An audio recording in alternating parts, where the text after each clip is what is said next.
Hello everyone, Mariko Berg, Realtor with Bridgewell Real Estate Group, and today is Monday, December 21st, 2020. Christmas is right around the corner, holidays are right around the corner, and I will show you my view right now because it is literally snowing. That's it. That's the view right now in Coquitlam. So, yeah, it's been a crazy day. Two subject removals today, one subject removal tomorrow. It's snowing. Hopefully you guys all have your snow tires on and you're able to stay safe. But yeah, it's busy.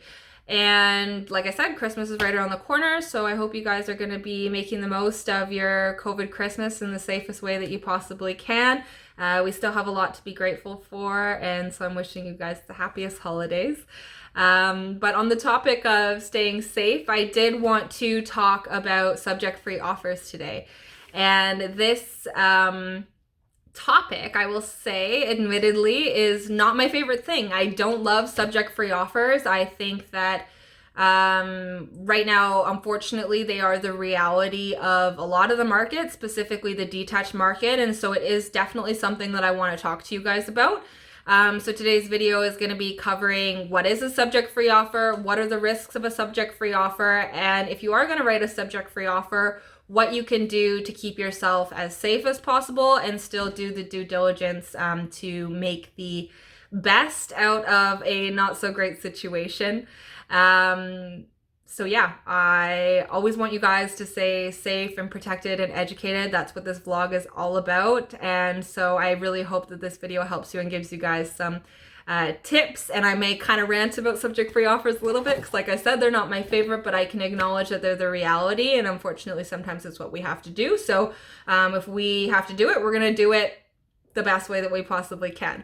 So for those of you that haven't been here before, please make sure to subscribe. As I said, I talk about all things real estate, keeping you safe, protected, and most of all educated. So I talk about seller tips, buyer tips, real estate news, market updates, the full shebang. So make sure to subscribe and definitely leave any comments down below on what you guys want me to talk about in terms of content in the new year, because I want to make sure that I'm pumping out the best stuff for you and doing stuff that you actually like to hear about. So hopefully this is one of those videos, and even if it's not interesting to you, it is very important, so still make sure to listen up.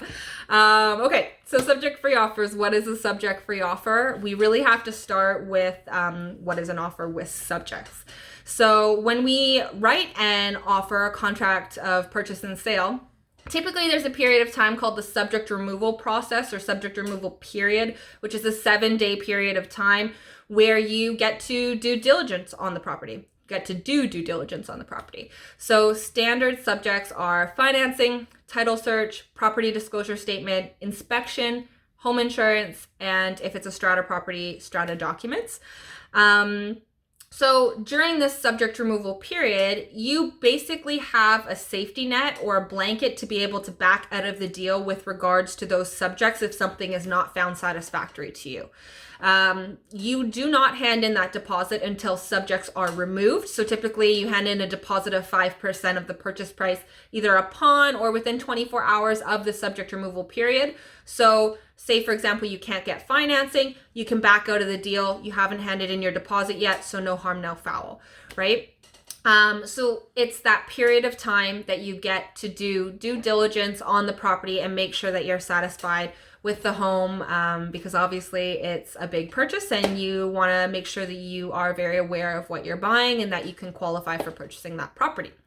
If you are doing a subject-free offer, you are basically saying, I'm buying this property unconditionally. So you don't have any of those subjects on your offer. It's subject-free. You are deciding to purchase this property today. You're going to be handing in the deposit either upon acceptance or usually within 24 hours of acceptance. It's a done deal. There's no way for you to back out of the property. This is obviously very attractive to a seller because they don't have to wait 7 days to find out whether their home is sold. It's just sold. It's subject free. It's done. Now, the risk of this from the buyer's side of things is that what if you can't get financing, for example? What if, you didn't do that inspection and there was something that was very wrong with the property? there's reasons for each subject, right? So there's, due diligence and things that you need to do, or maybe things that can only be done like on the financing side of things, for example, when the offer is accepted or when the deal has gone live, that you might not be able to do prior to. So there's things that can go wrong. And when you write a subject-free offer, you are obligated to complete on that property. If you cannot complete on this property, the risk is that you lose your deposit and the seller can sue you for damages. So, a lot of people have this misconception or mistakenly think that it's just like, if I write subject free and I can't complete for whatever reason, I lose my deposit. Still a substantial amount of money, but they just think, I just lose my deposit, nothing else. But that's not the case. They can also sue you for damages. For example, what if the seller that you're purchasing from has also bought something? If you don't complete on the property that they're selling, it's going to affect the funds from their sale moving to their purchase, and it's a domino effect, right? Or what if, in a situation where the market's gone down from when you purchased that property? Now the seller could also be suing you for damages of what they were supposed to sell it to you for versus what they can sell it for now, right? So there's more to it than just losing your deposit. There are additional risks. And yes, one of the first risks people think of is losing your deposit, but you also have to think of what the damages could be and what the seller could be suing you for with regards to that. Aside from the whole not being able to complete portion of things, the other risks are really largely with regards to the inspection, right? If you're waiving your right to an inspection on the property, a lot of the times, you've been in for a showing, you've seen that property for 15 minutes, so you're like, yeah, I gotta buy it, right? But you haven't, actually inspected the property. You don't know if there's necessarily major issues with the property that could have been found in an inspection.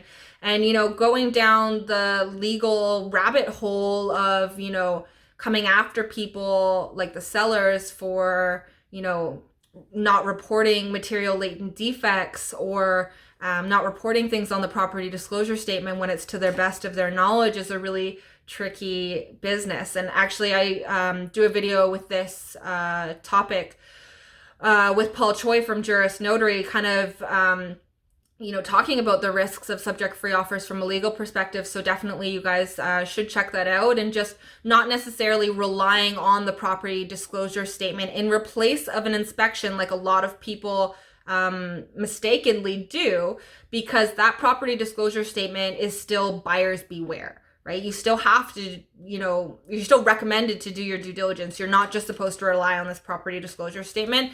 And the property disclosure statement doesn't actually need to be filled out by the seller, and it is to the best of the seller's knowledge. So just beware of that. Not having that inspection clause in there is definitely a really big risk. Now, with all that being said, high risk, high reward. What is that subject-free offer worth to a seller? I will admit that I've been in multiple offer scenarios where,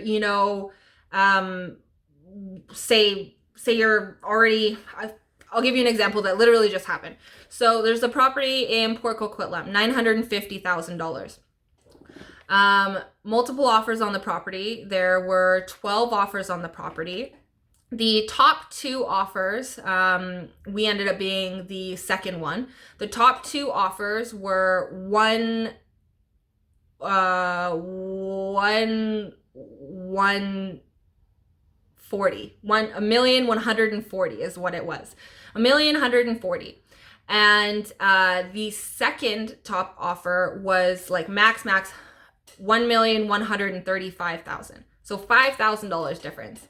The subject-free one was 1,135, and one was subject to financing was 1,140.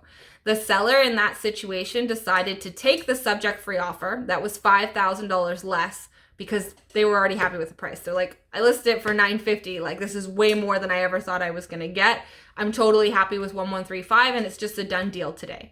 So yeah, when you're at that top, the subject-free offer can be kind of like the nail in the coffin to like really drive your offer home. And sometimes it's going to be worth the monetary value. On the flip side, like there's a lot of properties that I've dealt with lately that have just been like subject free after subject free after subject free. And I understand that it can be very discouraging from a buyer's perspective, where you almost feel like you have to write subject free to get this property. And I get that. And that's why I'm talking about this video today, because I understand that it's kind of the reality of the market. I have another buyer, for example, like Poco to Maple Ridge is what we were looking at. And like literally the last 10 offers that we wrote on all went subject free. At some point, like you're going to feel discouraged as a buyer and you're going to feel like I have to go subject free. And that's the snowball effect, is people lose and they lose and they lose and they lose. And then all of a sudden, like you start to feel like the only thing that you can do is go subject free, and you go subject free. So like I said, it's an unfortunate reality, but I get it. And so that's why I wanted to make this video, so that we can kind of talk about, moving on to a little bit of a happier topic, I guess, is what we can do about this to make sure that you're still protected to some extent. So if we are going to write subject free, I'm going to break down these subjects for you. So title search, property disclosure statement, strata documents. In our market right now, we're not seeing as many strata properties go subject free, but we'll include the strata documents in this anyways. These are like documents that are relatively easy to review prior to writing the offer. So when you're dealing with a subject free offer, just because you don't have that subject removal period where you can do your due diligence doesn't mean you don't do your due diligence. It just means that we're going to be doing our due diligence before we write the offer. So like I said, things like the title search, property disclosure statement, these are relatively short documents that we can review in advance, ask questions on, follow up about the property disclosure statement if it's filled out. Same with the strata documents, maybe talking to the listing agent in advance, talking to the property manager in advance, asking those questions and kind of doing a little bit more upfront work before we write the offer, so that we can at least say that those are satisfied before we write. Home insurance, talking to an insurance broker before you write the offer and getting an idea or a quoted amount for how much it would be. The inspection and the financing clauses, those conditions are a little bit more complicated, and these are the more risky ones. So an inspection, yes, you could just waive your right to an inspection and you could just not have an inspection, but it doesn't have to be like that. You can ask to have a pre-inspection. So you can have pay an inspector just like you would during the subject removal process and have them come through before you write the offer. It is going to cost you money. There's no guarantee that you're going to win that offer, but at least you will have had an inspection on that property. So if you're, planning on going all the way anyways and you want to go subject free, at least it gives you the right to an inspection. At least you can say that you've inspected the property and that you're confident and happy with the state of the property. So that's one thing that you can do, is get a pre-inspection before you write the offer. At the very least, maybe go and take a second showing, right? A lot of times right now, especially during COVID, we're restricted in terms of showings. We're there for like a 15-minute period. It's super short, it's super quick. If you can't do the pre-inspection, or for whatever reason you decide you don't want to do the pre-inspection, at least come back for a second showing and try and do a really good walkthrough by yourself. Please don't rely on that property disclosure statement, because as I said, it is a buyer beware situation, and you still have to take responsibility for wanting to do that inspection and getting that inspection completed. And if you waive that inspection clause, you are waiving your right to an inspection and being able to bring up those matters on that you would typically find in an inspection. Now the financing is the last part of it, and as I said, this is where it gets a little bit tricky. So a lot of people don't always understand that there's two parts to financing. There's the pre-approval part, or the part where they're approving you and your income and your ability to afford the property, but they're also approving the home itself. So that is involving things like an appraisal.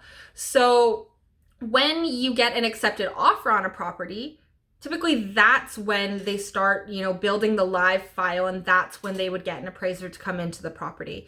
One of the biggest risks of buying a property subject free is, what if you can't get financing? Because usually that's the thing that's going to be, the one avoiding you from being able to complete. What if you can't complete on this property? What if you literally cannot get financing? What are you going to do?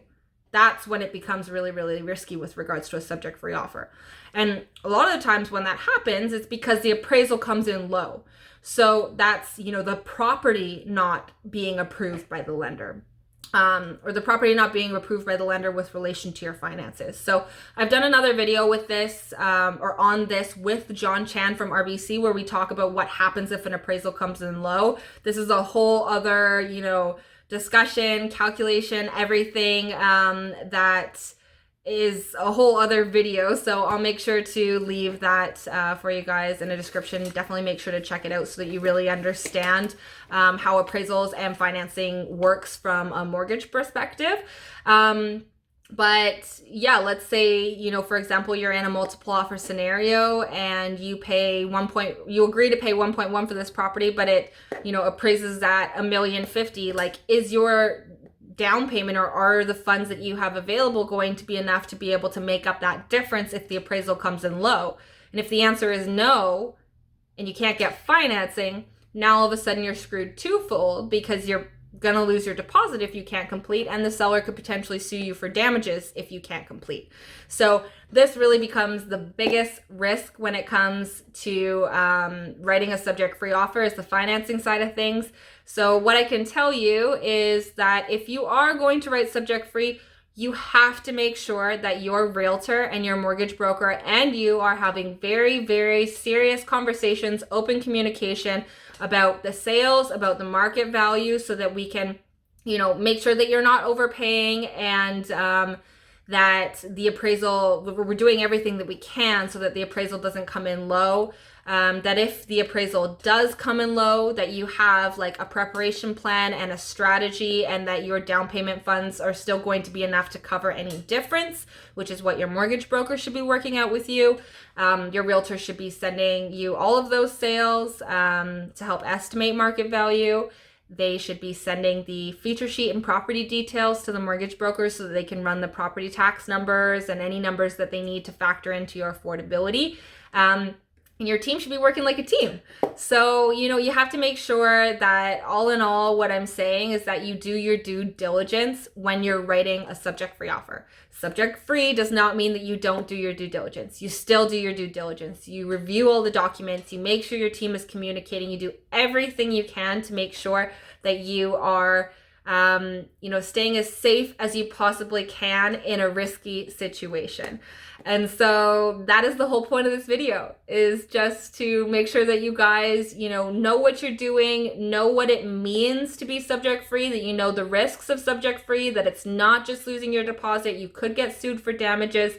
But most importantly, if you are going to go subject free, that you're still doing your due diligence, and that you are working as a team, doing what you can, being open, being honest, being educated. The obvious theme of this video.